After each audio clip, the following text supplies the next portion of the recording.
میرے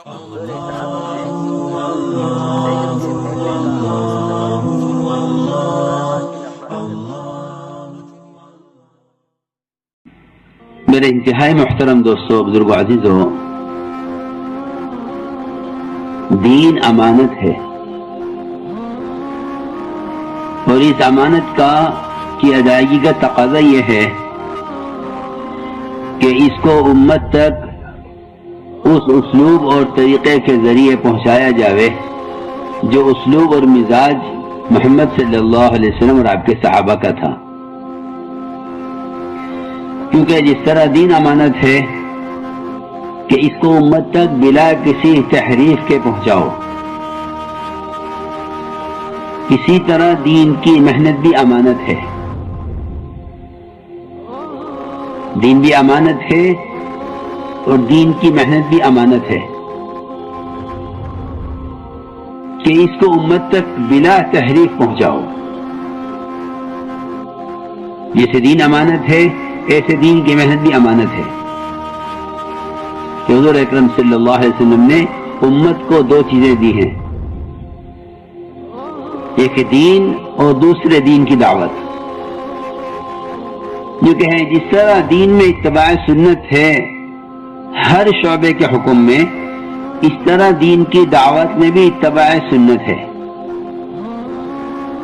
جیسے دین میں اتباع سنت ہے کہ اتباع سنت کے بغیر کوئی عمل قابل قبول نہیں ہے، اور اتباع سنت کے بغیر کسی عمل میں زینت نہیں ہے. ہر عمل کی زینت اتباع سنت ہے، اور اتباع سنت سے ہی وہ عمل مؤثر بھی ہے. اسی طرح دعوت میں بھی سب سے بنیادی چیز وہ اتباع سنت ہے. کہ دعوت میں سب سے اہم بنیادی بات کیا ہے؟ کہ دعوت میں سب سے اہم بنیادی بات یہ ہے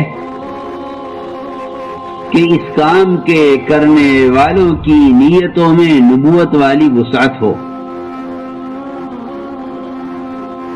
یہ پہلی شرط ہے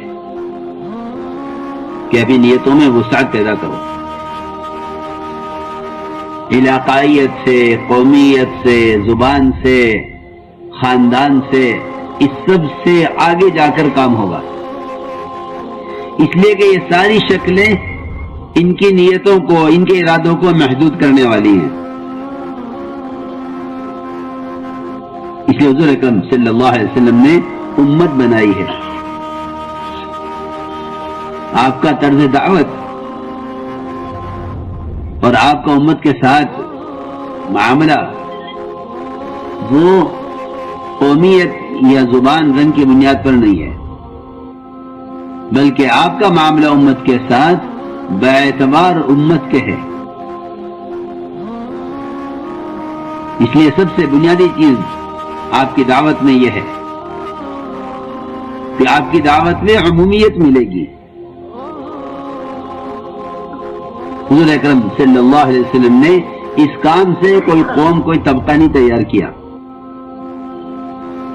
بلکہ ابتدا سے آپ کی محنت میں اور آپ کے دین میں مختلف رنگ، مختلف زبان، مختلف قوم، مختلف قبیلے آپ کے دین میں داخل ہوئے. یہ آپ کا طرز دعوت ہے کہ حضور اکرم صلی اللہ علیہ وسلم کسی انسان کا درجہ اس سے کم نہیں سمجھتے تھے کہ آپ اس کو دعوت دیں.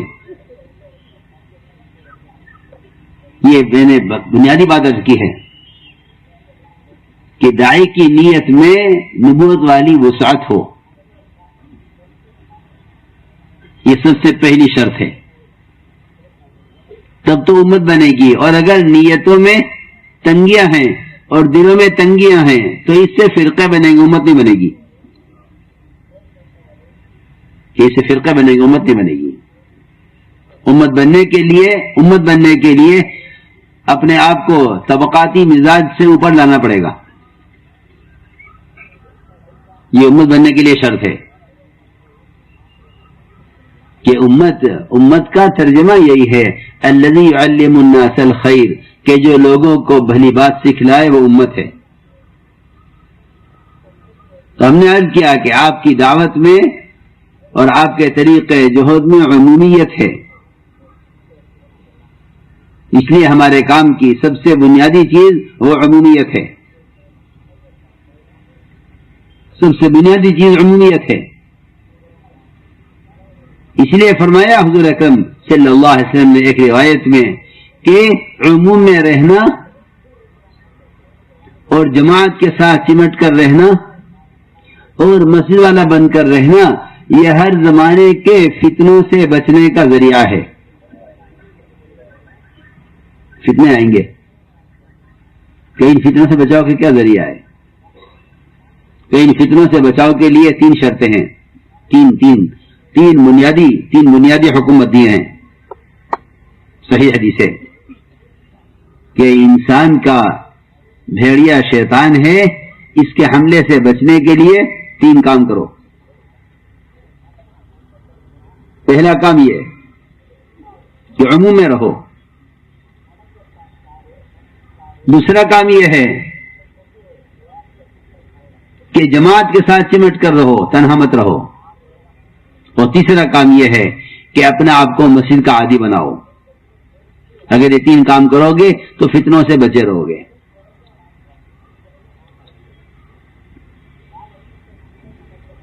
کہ فتنوں سے بچنے کے لیے یہ تین اسباب بتائے ہیں. اس لیے کہ ترقی اور تربیت عموم میں ہے، خصوصیت میں فتنے ہیں. عمومیت میں تربیت ہے کہ عمومیت میں رہنے سے تواضع پیدا ہوتی ہے. عموم میں رہنے سے تواضع پیدا ہوتی ہے. صحابہ کرام کی ایک بہت بنیادی صفت اور نبوت کی ایک بڑی اعلیٰ صفت وہ تواضع ہے. حضور اکرم صلی اللہ علیہ وسلم نے اپنے لیے نبوت اختیار کرنے میں بادشاہت والی نبوت کے مقابلے میں فقر و فاقے والی نبوت کو اختیار کیا. یہ تواضع کا تقاضا تھا. یہ تواضع کا تقاضا تھا کہ آپ نے نبوت میں فقر و فاقے والی نبوت کو پسند کیا، بادشاہت والی نبوت کو پسند نہیں کیا. آپ پر دونوں پیش کی گئی کہ آپ نبی بنے بادشاہت والے یا آپ نبی بنے فقر و فاقے والے. تو آپ نے فرمایا کہ مجھے تو فقر و فاقے والی نبوت چاہیے. یہ آپ کی یہ تواضع کا تقاضا ہے. اسے میں نے عرض کیا کہ عموم میں رہنے میں بڑی ترقیات ہیں اور عموم میں رہنے میں بڑی تربیت ہے اور عمومیت میں حفاظت ہے. جیسے اس حدیث سے فرمایا کہ عموم میں رہو، فتنوں سے محفوظ رہو گے. کہ عمومیت میں تربیت ہے، عمومیت میں حفاظت ہے اور عمومیت میں ترقی ہے. صحابہ کرام ایسا عموم میں رہنا چاہتے تھے کہ کرامتوں سے بھی گھبراتے تھے. کسے؟ کرامتوں سے. لوگ تو کرامتیں چاہتے ہیں اور وہ کرامتوں سے بچتے تھے. جو تمیم داری رضی اللہ تعالی عنہ نے فرمایا کہ تمیم یہ آگ نکلی ہے پہاڑ سے، اس کو پہاڑ میں داخل کر کے آؤ، جو پورے مدینے کو جلا کر خاک کر دیتی. تو تمیم نے فرمایا، عرض کیا کہ امیر المومنین میں نہیں چاہتا کہ مجھ سے کوئی ایسا کام ہو کہ لوگ مجھے پہچانے، ورنہ یہ چنگاری ہے، اس کو پہاڑ میں داخل کرنا کوئی مشکل کام نہیں ہے.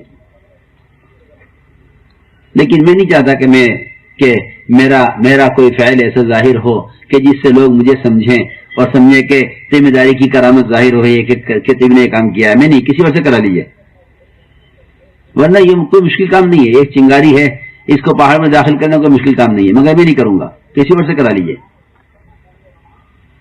کیونکہ میں نہیں چاہتا کہ لوگ مجھے پہچانے، میں نہیں چاہتا کہ لوگ مجھے پہچانے. سلمان فارسی رضی اللہ تعالی عنہ حضور اکرم صلی اللہ علیہ وسلم کے وہ صحابی ہیں کہ جب آپ ان سے بات کرتے تھے تو کوئی کوئی دوسرا شریک نہیں ہو سکتا تھا، کوئی تیسرا آدمی شریک نہیں ہو سکتا تھا.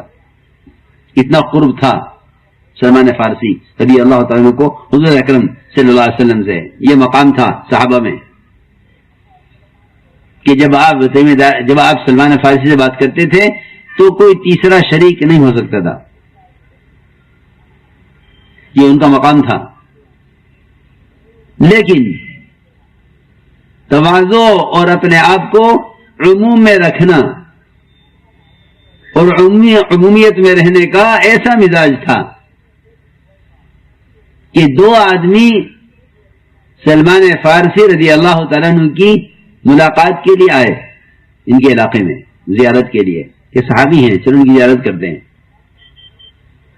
پہنچے، پوچھا کہاں ان کا گھر، کہ ان کا گھر ہے. ان کے گھر گئے اور جا کر پوچھا آپ سلمان فارسی ہیں؟ کہ جی میں سلمان فارسی ہوں. ملاقات ہوئی. انہوں نے پوچھا آپ صحابی ہیں؟ کہ نہیں میں صحابی نہیں ہوں. میں صحابی نہیں ہوں. یہ کیسے ہو سکتا ہے؟ تو ایک نے کہا دوسرے سے کہ ہم یہاں غلط آ گئے ہیں، ہم یہاں غلط آ گئے، یہ کوئی اور آدمی ہے. ہمیں تو وہ سلمان فارسی مطلوب ہیں جو صحابی ہیں. تو دونوں وہاں سے اٹھ کر جانے لگے کہ یہ تو ہم غلط آ گئے، یہ آدمی وہ نہیں جو ہمیں چاہیے. جب اٹھ کے جانے لگے تو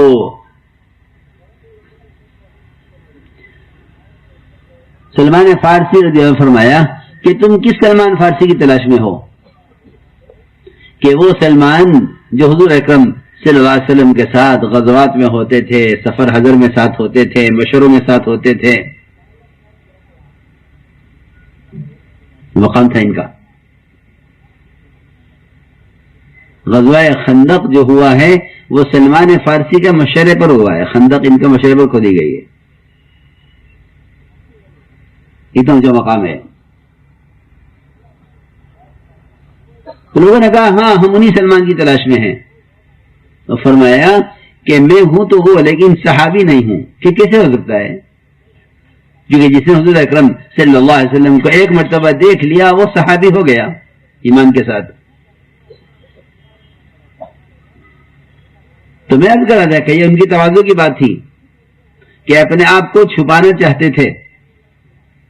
دوسری بات یہ ہے کہ دنیا میں کوئی کارنامہ کر کے آخرت کی طرف سے مطمئن نہیں تھے. یہ دوسری صفت ہے کہ جو جتنا پرانا ہو اس میں آخرت کا اتنا فکر ہو. تو فرمایا کہ میں صحابی نہیں کہہ سکتا اپنے آپ کو، اس لیے کہ صحابی تو وہ ہے کہ جس کا داخلہ آپ کے ساتھ جنت میں ہو جائے. یہ فرمایا جو مجھے عرض کرنا تھا کہ میں سلمان فارسی تو ہوں لیکن صحابی نہیں ہوں. کیونکہ صحابی ہونے کا فیصلہ جب ہوگا جب جنت میں آپ کے ساتھ داخلہ ہو جاوے. اگر وہاں جب داخلہ نہیں ہوا تو میں اپنے آپ کو دنیا میں صحابی کیسے کہہ سکتا ہوں؟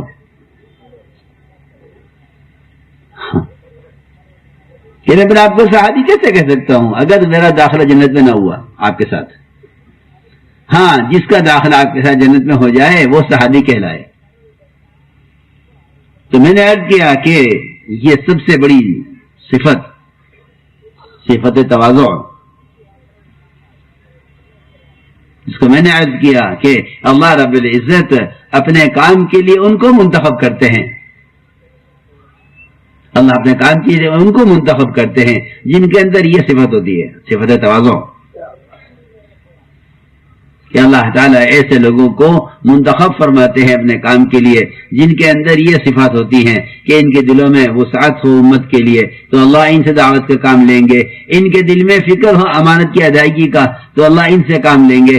ان کے دل میں تواضع ہو تو اللہ تعالیٰ ان سے کام لیں گے. کیونکہ بڑا کام ہے، بڑے کام تواضع والے سے لیے جاتے ہیں اور گھٹیا کام تکبر والے کرتے ہیں. دنیا میں دیکھو حکومت کے کام تکبر والے اور دین کا اور دعوت کا اور علم کا اور علم کی خدمت تواضع والے. یہ تقسیم ہے. آپ دیکھیں دنیا میں کہ چھوٹے کام بڑے لوگ کرتے ہیں، بڑے کام چھوٹے لوگ کرتے ہیں. یہ تقسیم ہے. دنیا کے کام چھوٹے ہیں، یہ لوگ بڑے بن کر کرتے ہیں، اور دین کا کام بہت بڑا ہے کہ اس کے لیے سب سے پہلے تواضع کا حکم دیا گیا ہے کہ آپ تواضع اختیار کریں. جن لوگوں کو اللہ رب العزت اس کام کے لیے منتخب فرماتے ہیں، پھر اللہ تعالیٰ ان کو امتحان سے گزارتے ہیں. جو طریقہ دنیا والوں کا ہے کہ وہ اپنے کام کے لیے کسی کو منتخب کرتے ہیں، پھر اس کا امتحان ہوتا ہے یہ ہمارے کام کے قابل ہے یا نہیں. السلام علیکم. اگر اس ویڈیو سے آپ کے ایمان کو تازگی ملی ہو تو لائک اور شیئر ضرور کریں اپنے ساتھیوں اور دوستوں کے ساتھ. اور ہاں، ایسی ایموشنل شارٹ کلپس کی نوٹیفیکیشن پانے کے لیے The Message of Islam اور بیان چینل کو سبسکرائب کریں. ویڈیو کو کٹ مت کرنا، آگے پاپولر شارٹ کلپس کے لنک ہے، انہیں دیکھے بنا کہیں مت جانا. سلام علیکہ یا رسول سلام